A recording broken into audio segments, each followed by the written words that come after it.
All right, all right, and all right. Ooh, today, y'all, we have a good one on the Stiletto Talk. If you are new to the Stiletto Talk fam, we say welcome. Good morning, good evening, good afternoon. Throw that in there too, wherever you may be listening from. Thank you again for supporting us. Our platform is truly about creating collaborative safe spaces for women of color. And one thing that we are focused on this summer is having a healed and healthy summer.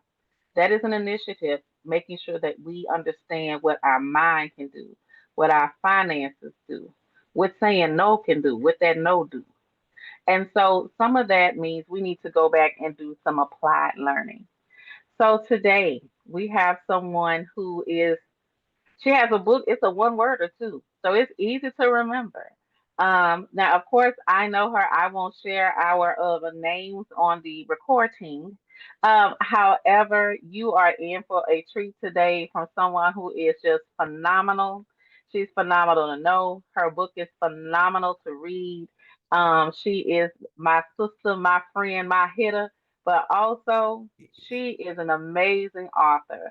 And it is this book is from coming from a very spiritual place. So again, we are focused on the healing part because that's also connected to our health. We give you none other than the author of Nope. Yes, I got my book, y'all. Nope, nope, nope, nope, nope. Look, it might not come up. Nope, nope, nope. I am so excited, y'all, for Nope. Alicia Collins, welcome to the show. Thank you for having me, Sister Paula. I appreciate you. Now, she toots her own horn, so let's talk about this horn she has tooted.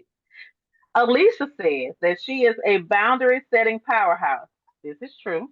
She has an ability to navigate complex challenges with grace and precision. I just saw this yesterday. True facts. Known for her sharp problem solving skills and deep connection with people. She really is all the things.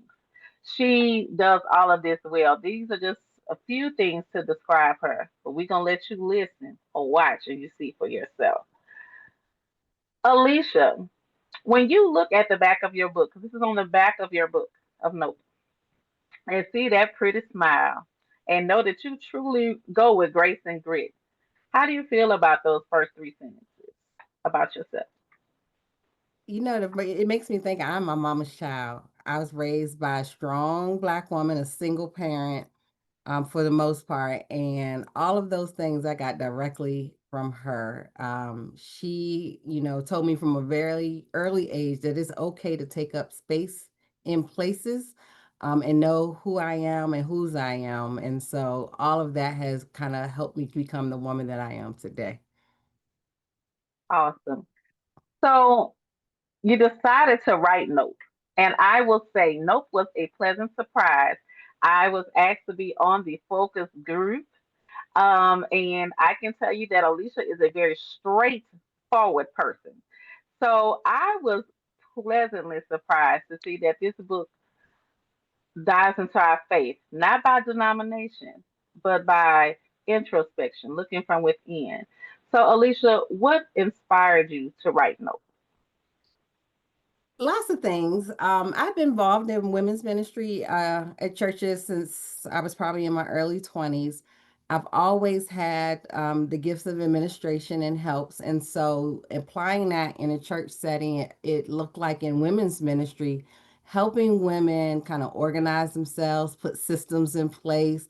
Early on in church, I was with a lot of homeschool moms who were juggling a lot, helping them get their schedules ready and how they could prepare to, either homeschool their kids, work a side hustle, be involved in ministry, like wear all the hats as women of color are known to do. All women, really, but women of color specifically are known to do. And so I would teach workshops on just how to get organized, prioritization, in the home. And I feel and I didn't know this when I wrote this book, but it started coming out. I was like, I've been writing this book for 16 years.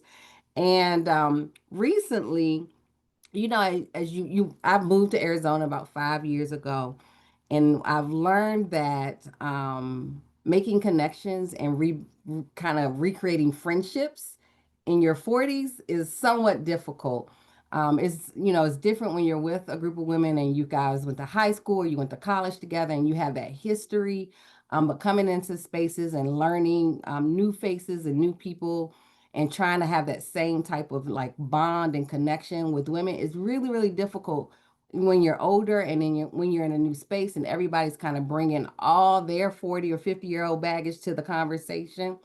Um, so Nope it was already in progress, and it was really focused on prioritization and being able to be in a space. But when I started looking at my friendships, um, it wrote itself, because I was just like, it's there's so many segments in our lives where we need to be able to um, center ourselves and make sure that we're making choices that not align with God's will for our life, and we will allow people in the vein of, and I hate to say it, people pleasing, or just trying to make a friend, or trying to make sure somebody likes you, and regardless of how strong you are and how powerful you are, you still want to be liked. Like, that's just a natural thing. And so I found myself giving more to people in my life that I was getting back.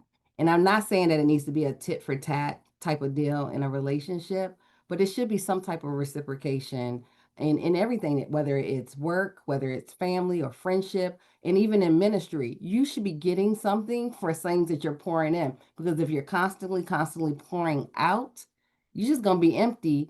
And then that's where bitterness can take root, and all those kinds of things, and strife and arguments and all those things start to come out of that. And I was seeing that happen, and I didn't realize what the root of it was until I started writing. As I started writing, it became a self reflection, putting a mirror in my face, and it helped me see, like, this is not all their fault. This is your fault because you didn't set boundaries, you didn't draw a Oh, line, and you chose to continue to give, even in spaces when you weren't getting back. And that's your fault. And so I had to like deal with me in that moment. And at the end of the day, I'm one of those people who believe I'm not trying to control anybody. I really want to deal with me, how I can show up in spaces, how I can be the best me that God would have me to be. And I'll let everything else worry about itself. well, you are our Arizona Tabitha Brown, but you really just Arizona's Alicia Collins.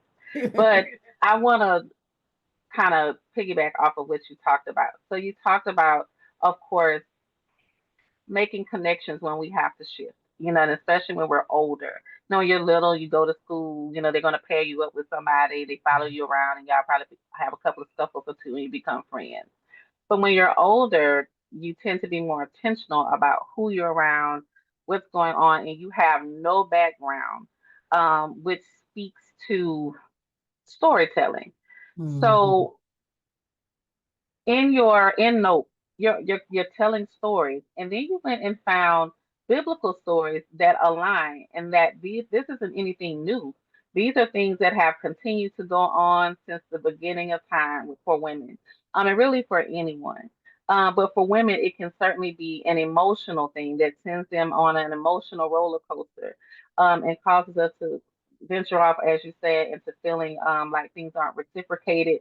And once we feel like if it's not reciprocation, then often we view it as disrespect. And then that's another animal, right? That's another Yes, level. ma'am. So, how do you feel like your storytelling, connecting these biblical stories, will impact others, and connecting it with, because you got to do work in this book too, y'all. Now, I didn't get to that part, but you got to do work.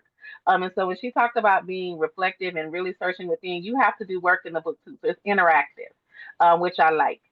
Team ADD here, we love interactive books. So, how do you feel like Bill putting all those connections together will help others? Hopefully, learn something about themselves, because you learn something just in the writing process. So, for those of us who are reading, what do you want us to learn? Yeah, I think as a woman of faith, I think we tell ourselves all the time there's nothing new under the sun, whether that's SUN or SON. And it is true. And like you brought up, I talk about the story of Deborah, I talk about the story of Esther, both very strong and powerful women in their own right. I mean, they basically saved nations. But even in the midst of that, they had to set really clear boundaries in their kingdoms and say, this is what I can and will do. This is where I stop and you start, and really make it clear and plain how they're going to show up for folks. And that's like even, before Christ, women have been setting boundaries and saving nations. And for me, that's no better example of strength and beauty. And all of those things that we aim to be, and you can see those stories not only with our biblical characters, but again and again, time after time throughout life, whether you're talking about your grandmother or your mother or even your sister, and even right now with your sister friends, like we're relearning these lessons over and over again. But it's so powerful when you can look to scripture and say, wow, God really does have something to say about everything, and lean in on that. It gives you a place to start your prayer. And if you're a journal, like just writing those things out. And I think when we can connect things to scripture, we can connect them to our heart. That is so good. Um, reading Nope, there is, I have my tab, y'all, so you can't see how ugly mine is tabbed. Um, but as soon as you see the part on page 17, it talks about Esther, and it says, the queen who said no to fear. We are living in interesting times. Yes. Um, and no matter what, all times are historical, right? They all go down in history, in one way or another. And so, of course, we are getting a little bit older. She indicated that we are in our 40s. I'm well beyond 40. And so, but that's nobody's business, really. But um, what would you say to young people, to young women, especially as they are building those connections now as adults? And how do you feel like your work will impact them? Um, especially learning to say no to fear, because right now anything can stop you from doing something, but you don't know unless you try. So one thing about Esther, and I think that's a great question, Paula, because I don't know if we've talked about this, but what Esther had was a community of people who loved and supported her. So she could go out and do the work because she knew she had something to come back to. And I think one of the things that I see with this younger generation, young women, they feel and they think that we don't hear them and we don't see them.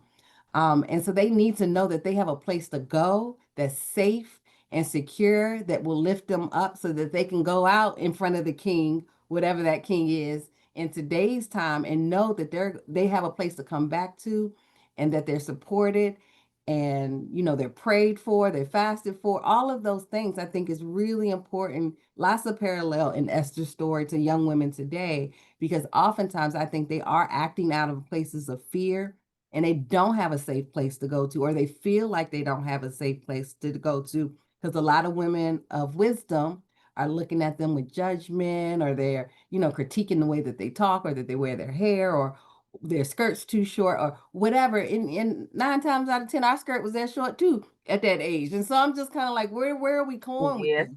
How can we better usher them in to the next phase of their life, or into the next journey or chapter of their life, as opposed to cutting them down before they even get started? So if Esther's people didn't support her, she wouldn't have been able to go before the king and make her demands. Right? It's really, really that simple. And so we need to create spaces for young women where they're able to feel comfortable, like, and maybe they go and they fail, but they can come back and get lifted back up so they can go back out again. And like you said, we're not getting no younger. We need these women to be able to go out there before us so that we can just continue, as we get rich. No, I'm just joking, but we can fund the work and they can do the work, right? Like that is we're gonna to me claim the that rich circle of now. We life. not. No, you didn't have to cut that out. We're gonna claim that rich. We're gonna keep it on the recording too. Um, I want to fund the work. I mean, I like to do. I'm out there and I'm in these streets, but there's a generation coming behind us that's gonna have more energy, have more, access to information, and they're gonna be able to do so much more than we can. And I want to position them and be a place where they can get what they need to be able to do that. And so I think, same parallel with Esther, she needed her community to be able to do what she did for that kingdom. so now I want to ask you about. You talked about impact, and so that's where we're gonna kind of shift to a little bit. So do you currently see the role for Black women, specifically? Do you see our role in literature evolving? When we think about Terry McMillan, when we think about Maya Angelou, when we think about all the great writers that we have loved, Zora Neale Hurston, as time has gone on, and now, of course, we have more Christian books out there, more self help books, if you will, especially from Mhm. those who have respective degrees or experience and or experience. Um, how do you feel about that? How do you feel about the evolution of Black women in literature? I think it's ebb and flow, right? I think if you think about some of the classic, like a Zora Neale Hurston or, Blue Aside, like the language of those books was so raw, right? Like you could hear them talking. And then I think we got real educated at some point and we started writing like them, and it kind of we assimilate it for a lot, because a lot of times I think, Hmm. especially at a certain point in time, we felt like we needed to assimilate to be successful. But I see we're going back up and we're starting to hear the voices of our sisters back on the pages of these books, and I think that's exciting because the diversity of the narrative is so rich and so diverse. And like even with my book, my sisters have told me I can hear you talking to me. And that's exactly what I wanted. And I enjoy reading books where I can hear the voice of the person because it's truly uniquely their own. But when you start to assimilate, when you're in this kind of what I call the valley piece of it, you start to sound and look and smell and do all the things like, other groups of people. And that's not what we're called to do. I think diversity is great for literature. I think it's great for books, and the more that we can hear our unique voices. Like I'm from Maryland, the DMV area. Sister Paula's from Baton Rouge. We have two very different voices, and we should be able to see that in our writings and in our work and how we interact, whether it's a podcast or a video. I want to see all of it because the black diaspora, there's nothing more rich and powerful than that. And the fact that we all come from so many different places and influences, like I want the gumbo, and Paula might want some chicken wings and mumbo sauce, and we might have them at the same meal, but we all bring that to the table. And I think that's what makes our culture specifically so rich and unique and even powerful because we have so much to bring and contribute that are coming from all corners of the earth. And I want to see that in the literature. And I think we're going back to a point where that's acceptable and publishable or self-publishable because a lot of things right now people are going out there and doing it on their own and making a way when somebody, when a door closes and somebody tells you no, sometimes you just got to go around that and make your own way. I'm personally a self-published author. I'm not on any of the major channels. I don't know if that'll change, but right now I think that's the way for me because I don't want to support some of the businesses that are out there that have really, manipulated us as creatives and things like that. And I don't want to give 60% of my money to Jeff Bezos. I don't. Say that. Say that. Absolutely. I concur, ditto, echo everything that you said. And I love the fact that you talked about the diversity of our voice and you connected it to what you said previously about a younger person being able to go back. Technically, we are younger, obviously, than those who came before us. And so we're going back as well. And so we're learning to write our own story. You Yes. did mention something about when you're writing those stories, and sometimes the challenge may be maybe if you were not an indie author, maybe you're writing for someone like a publishing house. But even if you're writing for yourself, writer's block and challenges occur. They just do.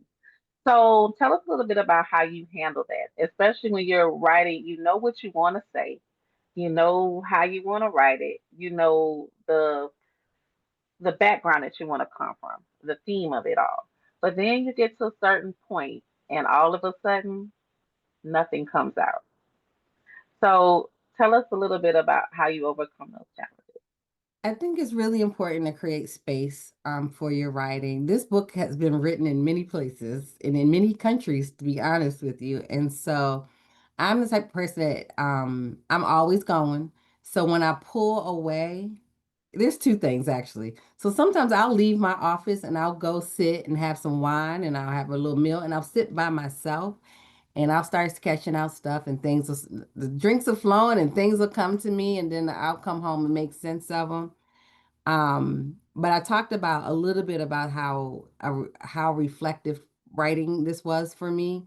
A lot of the pages of this book came out of being hurt, right? And processing my personal feelings about certain things and just really unplugging to understand I hate to, I don't hate to say it, but I really need to understand my value. And so I had to get some things out of me because I had gotten real tight.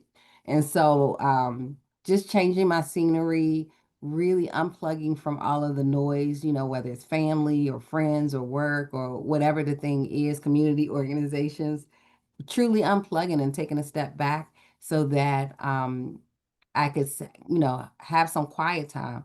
And then it's really like and I don't want to be cliche, but it's my truth, right? Just spending some time with God and saying, sometimes I would just be sitting there and he would just give me all of these things and I couldn't even write them down fast enough. Or I'm waking out of my sleep and I keep a little notebook by my bed and I'll write down the idea and then flush it out later in the day.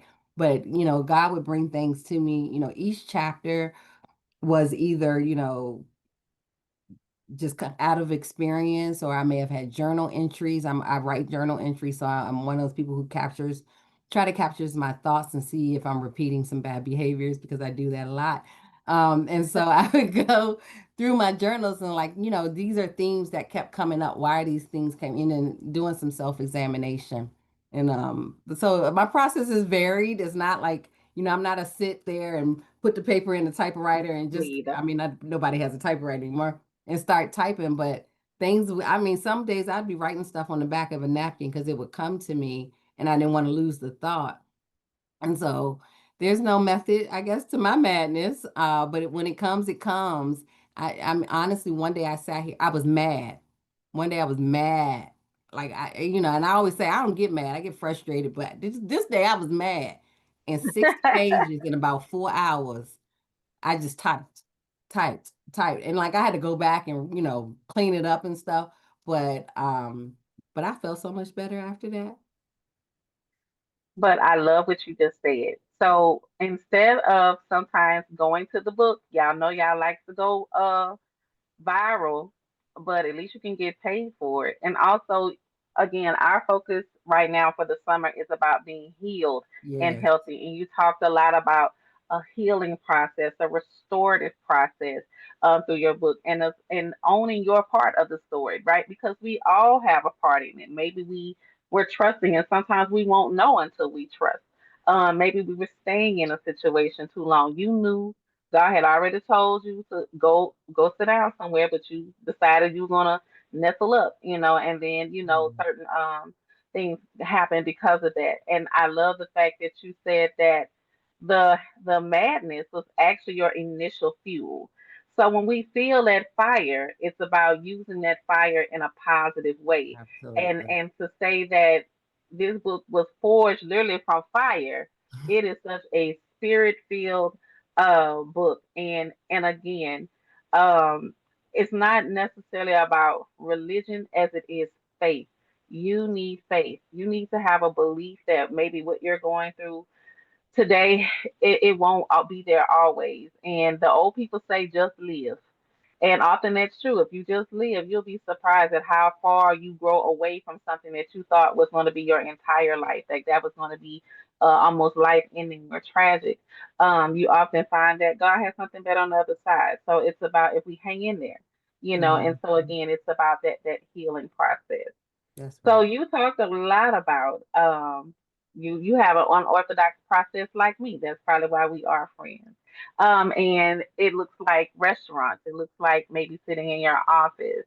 What theme did you find that kept returning back in your work? Because you mentioned about how you were looking at some of the habits in case they return. So what themes, as you wrote notes and it started to come together because underneath note on the front of the book it says saying no with grace and grit.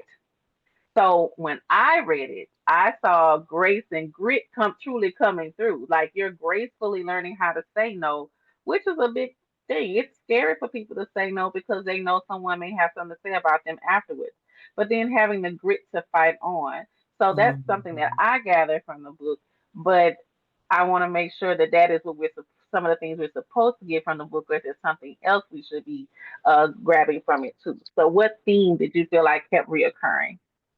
Two things. I think the grace and grit for me is about kindness and confidence, right? I think a lot of times people they have way too much kindness, which takes me to the theme of the book. No is a complete sentence.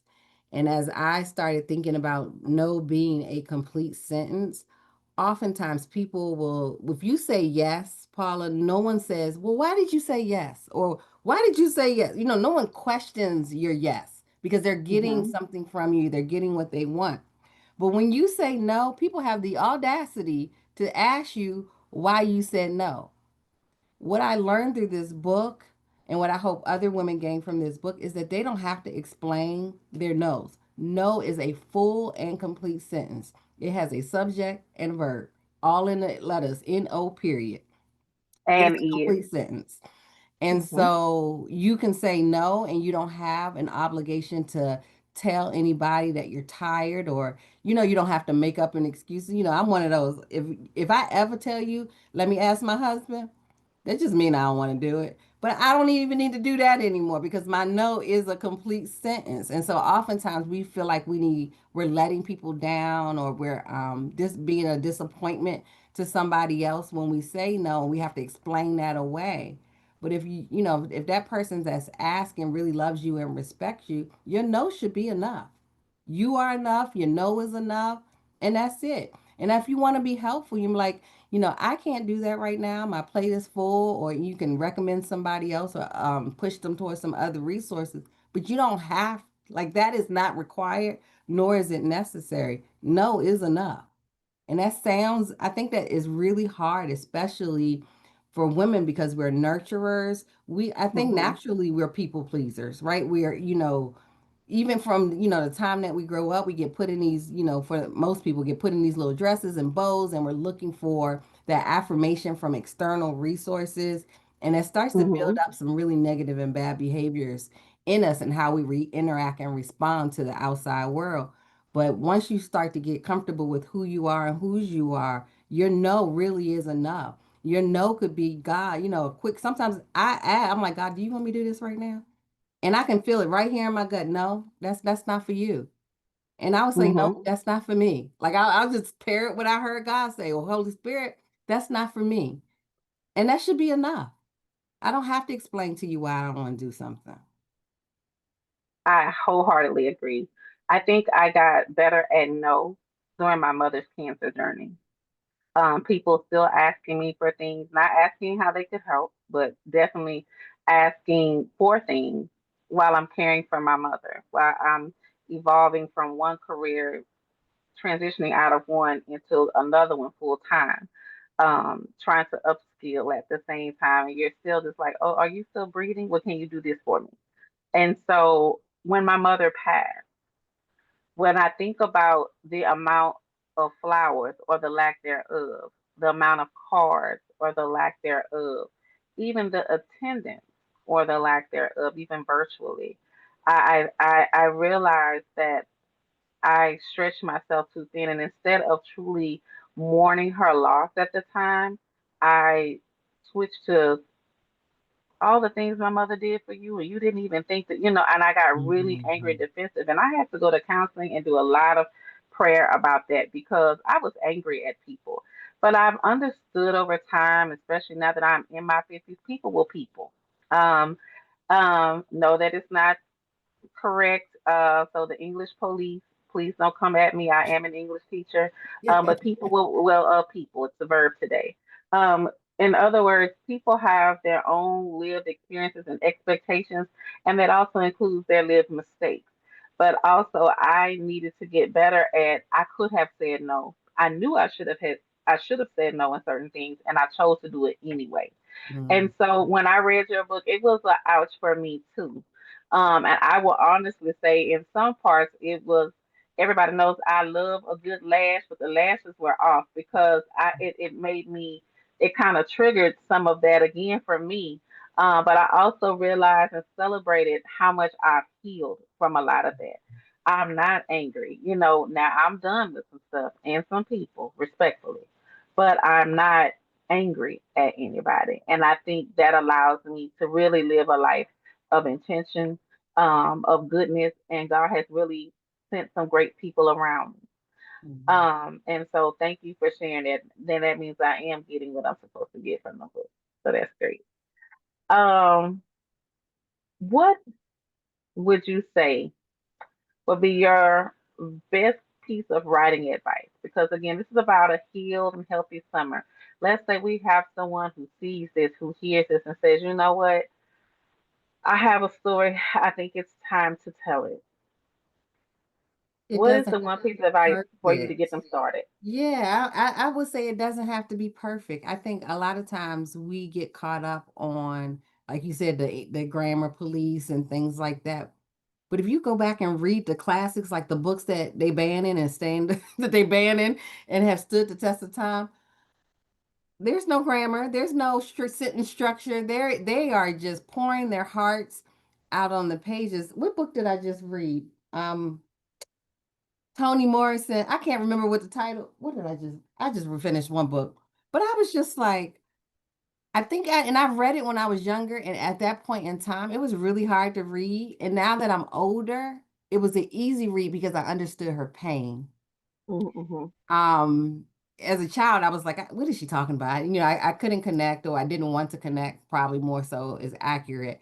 But I understood her pain better as an adult, and so the writing flowed off the pages, and you could tell very much so. Toni was telling her story. Was it not Toni? It was Maya Angelou. Maya Angelou was telling her personal story. She was about her childhood, sexual, and can I say that, the M word. Mm-hmm. um, and she was sharing her pain and how she got through all the things that she had to deal with as a young child into her young adult years. I can't remember the name of the book, so please forgive me.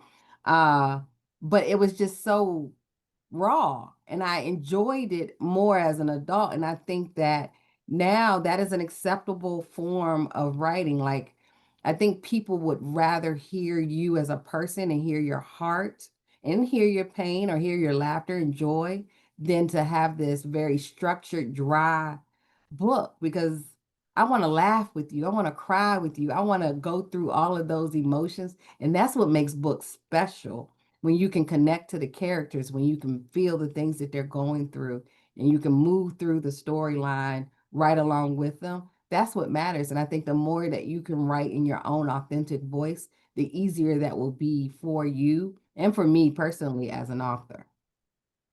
I love that, using your authentic voice, and I'm a believer in that as well.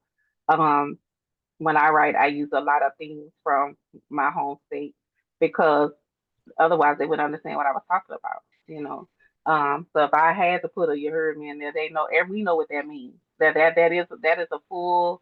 That is, do you understand what I'm saying to you? And so we wouldn't put, "Do you understand what I'm saying to you?" You heard me is a that's it. So that's what I love, like you said, just our blend, our gumbo of language, and going back to our authentic voices. I think that's what makes podcasts now leap off more than certain things on radio, or you see Hmm. radio shows now, they just going off grid. They're not trying to make these perfect scripted things. They may have it by time frame, but for the most part, they're just unscripted, and I think that helps people understand the emotion and people resonate with it because that's how life really is. It's really Right. not scripted. It's just everyday living. And so when you go to read a book, because often books do help us to heal, to relax, to calm and slow our minds down, because you're normally reading at the pace of your mind. So you slow your mind down, which is great. I think that it's important, as you said, to use your authentic voice, because in your case, because I do know you, reading this is like you talking to me, because I know this is how you talk. Yeah. Even some of the antics in here, I know I can see you doing it, the faces that go with it, and everything. So thank you for writing this in authentic voice. I And appreciate that. I say a little bit more about that because a part of me, I will say there was some fear, in saying, fear of acceptance of the book in other communities. Um, but it hasn't been an issue. I think it doesn't matter, like, if the other person on the other side of the book that's reading your book, if they didn't grow up with the same experiences, I think it's that genuineness and that authenticity is so much more powerful than anything else that race or gender or any of those things start to, fall away. And not that they don't matter, because they absolutely do. But people are connecting with you as an author. They're not connecting with a pretend thing, right? And so I wouldn't, if anybody's out there and they're questioning themselves about how they should write, unless you're being academic and you need to follow, you know, what is it, APA or some other type of scripted way of writing, I would say go for it. Do you, boo? That's what I absolutely was saying. I've actually asked. I've had a lot of white women read my book, and they laugh, and sometimes they're like, "What does this mean?" And it's another point of connection, and bring them along the journey, because some of them still invited to the cookout, so I want to make sure that they understand what's going on. And I think you said it best too, that women in general struggle with saying no. I think women by nature are people pleasing. From the time you get the bows, you're in pageants, debutantes, all the things, right? Where you're supposed to look a certain way. We still after some of y'all with them bonnets. I said what I said. But all the things that make you question that where we're constantly questioning our appearance or how we look or what is deemed Hmm. socially acceptable. And so definitely for women, I would say more than men, it is sometimes it can be torrential on us. And I think we torment ourselves. If we get one blemish, you want to be in the house. So if you gain 5 pounds, some people really take that to heart more than they should as a failure. If their child stuffs a knee, now all of a sudden you're not a good mom, and that's not true. You can't watch everything, and Bobo was happening. So I love the fact that you talked about it builds connection. And so I think that in the process of how you wrote this book, it allows us all to see how you may be more like than you think with someone. Because sometimes Hmm. in social media, in the media, period, you can certainly depict us all as one being more angry than the other. But hell happens at every house at some point in time. And Definitely. so, just like heaven is for everybody, hell can be for everybody too. And so, what that looks like may show up differently, but most of us know what it means when something is good or something is bad, something is a truthful or if it's a lie, if it's hurtful or if it's beneficial. So I'm Right. glad that you overcame that fear, like you talked about, and just you decided to be authentic and being real. And if you're an indie author or thinking about channeling your writing or an experience um, onto actually in a book, my suggestion would be just be authentic. To Alicia's point, being real, people connect with that. It's you're Hmm. helping somebody, and it will help you tell a story because you don't have to remember a lie because you know the truth. So you don't want to get up there or something and have to tell a lie, and you can't remember it. You want to know the truth. And so what I like is that every time you share something about Nope, you have always given us truth. We can go back and find it, and it's just so many different tidbits and pieces that you can find. And I love the fact you did it with you're challenging people, but not in a way that's overbearing. So if you're someone that maybe hasn't thought about seeking help, or maybe you're on the fence about help, or you're still in a grieving process, um, what I call the crying stage, just the boo-hoo stage. I was really strong when my mother passed away, and then I just got in a boo-hoo stage. I could not handle it. And that's when my doctor recommended therapy. Like even they were tired. Like we can't give you another pill. You need to go to therapy. Hmm. And so I will say, and as strong as I am, I just was over it. I could not believe that my mother had passed away, and then my brother was diagnosed with cancer 6 months later. So that was very difficult for me. So I love the fact that you gave us steps, but steps at a pace that works for us, and that we're not like, oh, like I can't do this, and I would close the book. It's more like in baby steps. So you do a little bit at a time, and then you give us something else, and then you give us a little more step, And so we get to grow into it. You can go back and say, "Oh, I did do this part. I'm a big girl. I did this." So I love that. One thing I will ask, how did you celebrate finishing the manuscript? Now, of course, I was there, but I will let you share. How did you celebrate? You finished the book. It's done. How I, did you su- celebrate? I think I know what you said. I surprised my friends with my birthday party. Is that what you're talking about? So I am a giver. Like a true, like I get joy from creating joy for other people and giving and just giving in general, whether it's myself, my time, gifts, whatever. I just enjoy giving. And so I celebrated a birthday in January. I won't give my age, but I celebrated a birthday in Yeah, you January. almost over here with me. Yeah, You're not almost. there I'm yet, but almost oh, there. you're But almost we look over good here, though, so I'm not really worried about it. and we do. And so nobody knew. Maybe one or two people knew in the room, but nobody really knew that I was even finished. Like some people knew I was in process. Nobody knew that I finished.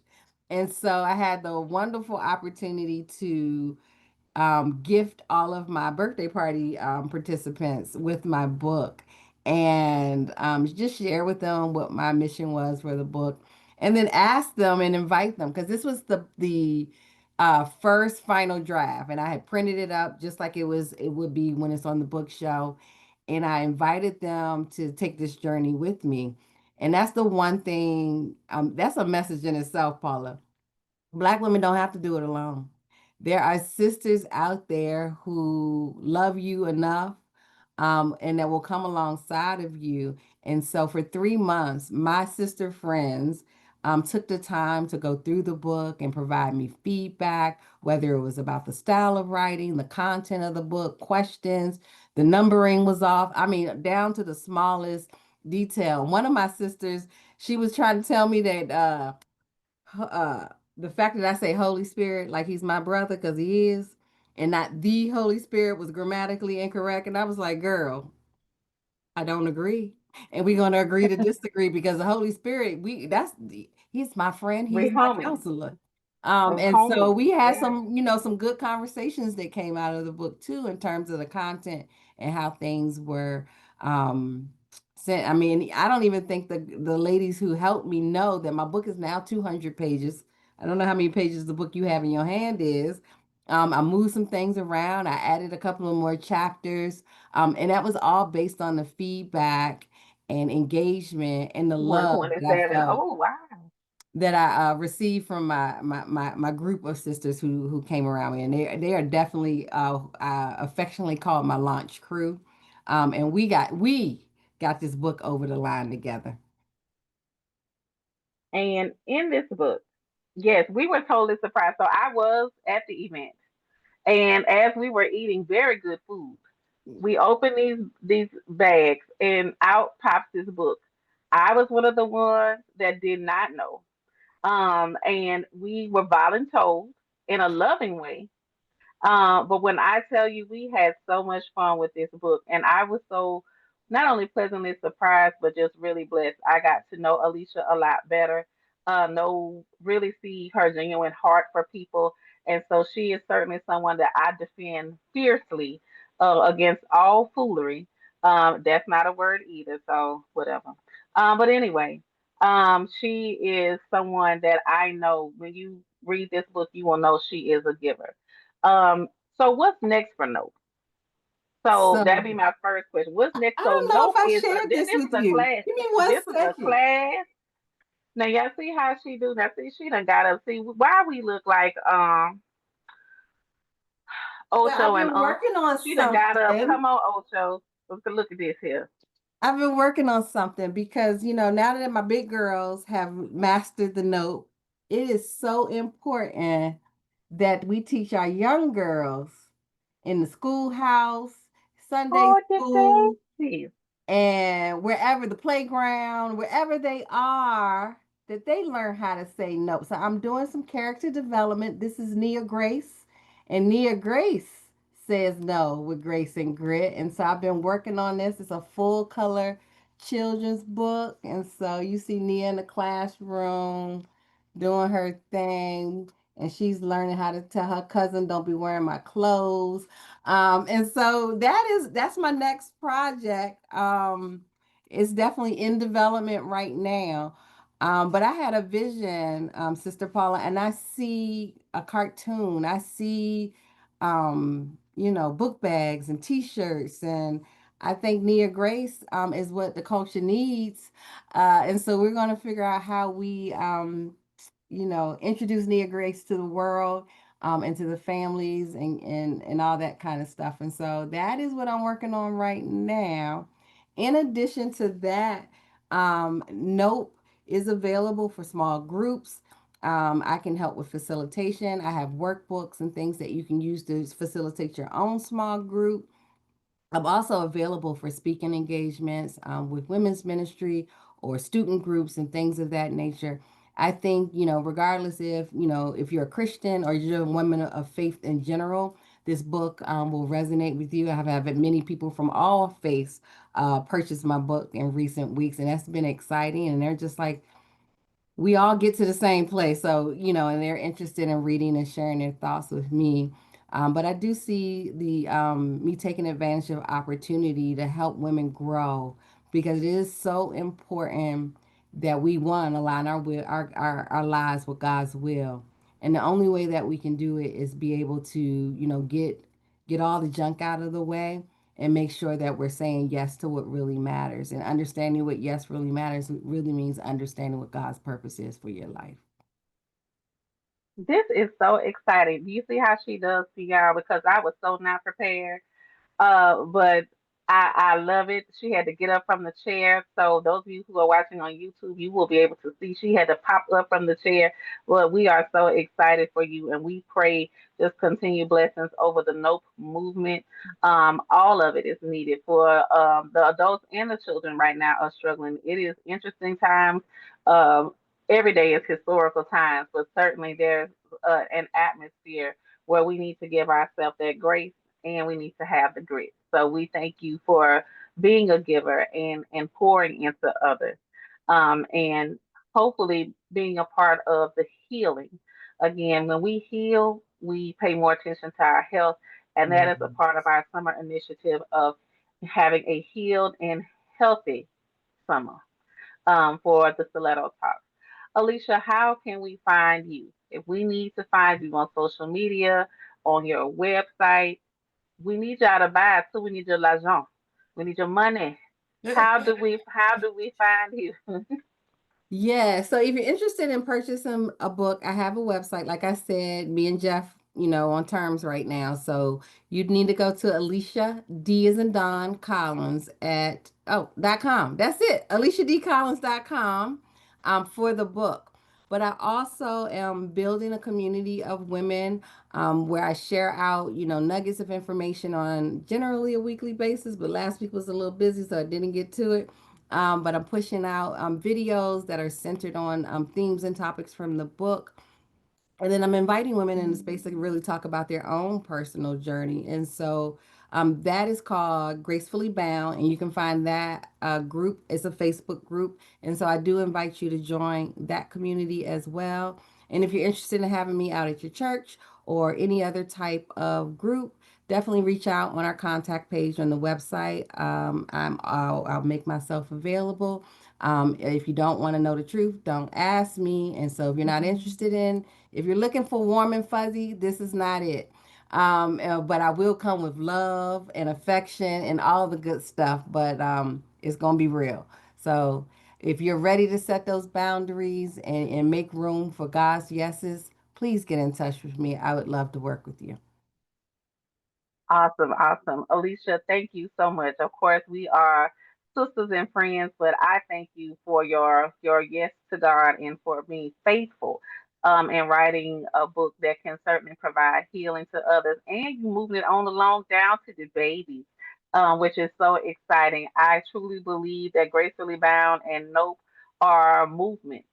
And everything that you said, we can mark it from the day that this will air, which will be July 1st. We're going to mark it because we know. that what we say and believe, if God's will, it can certainly come to pass. And so when you get on the red carpet, remember us, invite your girl, holler at your girl. Uh, but thank you again for being on the show. And again, her website is www.aliciadcollins.com. Definitely for any booking, for the book, workbook, speaking, I highly recommend for speaking engagements. It's nothing like having the author there to connect everyone with the book, the why, the purpose. So certainly consider she traveled too, y'all. She didn't say y'all that, but she traveled. All right. So thank you all, as always, for being a part of the Stiletto Talks podcast. If you're not aware, we're on everything from Pandora, Spotify, iTunes, Apple Podcasts, you name it, we're there. Amazon Podcast, we're everywhere. We thank you for being a part of our journey. Thank you for understanding the mission of creating collaborative safe spaces for women of color. And we look forward to seeing you next time. Thank you so much, Alicia, for being on the show today. Thank you so much. It was my pleasure for sure. I appreciate Uh, you so much. you're welcome. All right, Talk then. to you all soon. Have a good one.